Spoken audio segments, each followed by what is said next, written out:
La mixité est une réalité en franc-maçonnerie.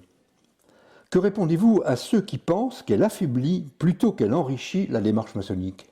Tout maçon rentre dans une démarche qui est plutôt intime. Donc, à chacun de choisir. Le panel est grand en franc-maçonnerie. On peut aller dans une obédience masculine, dans une obédience mixte qui a des loges masculines et des loges féminines, et on peut aller dans des loges mixtes. Personnellement, je n'aurais jamais été dans une loge féminine parce que j'estime que l'humanité est constituée d'hommes et de femmes et qu'il faut avoir les deux pour pouvoir travailler. Mais il y a un grand respect pour ceux qui choisissent une autre voie. Très bien, mais en quoi êtes-vous différent des autres obédiences maçonniques mixtes? Une des grandes différences, c'est que nous n'avons qu'un seul rite. Un seul rite, monorite. Nous sommes monorites par rapport aux autres obédiences qui ont plusieurs rites.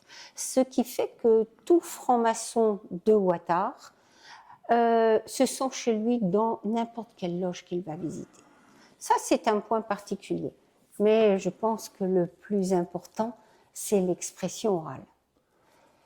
Ça, cette expression orale, sans support écrit, c'est ce qui nous différencie vraiment de toutes les autres obédiences, mixtes ou pas mixtes d'ailleurs. C'est une force. Ça donne une autre sensibilité à notre ordre, et ça, je pense que c'est notre grand point fort. Très bien, on reviendra sur ces questions spécifiques un peu tout à l'heure, mais imaginez demain à l'Ouattara s'il y avait des loges exclusivement masculines ou des loges exclusivement féminines. Cela serait-il possible? Ça a déjà été possible. Il y en a eu. Il y a eu des loges masculines, il y a eu des loges féminines. La dernière, hélas, c'est moi qui l'ai fermée. La dernière loge féminine de Ouattara, c'était il y a 3 ans, tout simplement. Je dirais que ça fonctionne, les loges masculines et les loges féminines n'initiaient que des hommes, et pour l'autre, que des femmes. On est d'accord. Par contre, le droit de visite, il est ouvert à tous. Finalement, qu'est-ce qui se passait? Il se passait qu'une fois qu'ils étaient initiés, ils voyaient qu'il y avait tout le temps, dans une loge masculine, quand même des femmes qui venaient en visite. Donc finalement, à quel moment sont-ils vraiment entre hommes? Eh bien, très très rarement. Je crois que c'est une des raisons pour lesquelles ça s'est arrêté à Ouattara.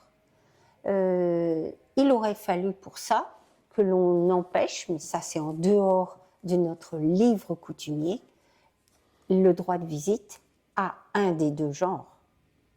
Et comme ça, c'était pas possible, eh bien ça s'est arrêté, tout doucement. Vous me parlez d'un livre coutumier, mais c'est quoi un livre coutumier? Est-ce que vous pouvez m'en dire quelques mots?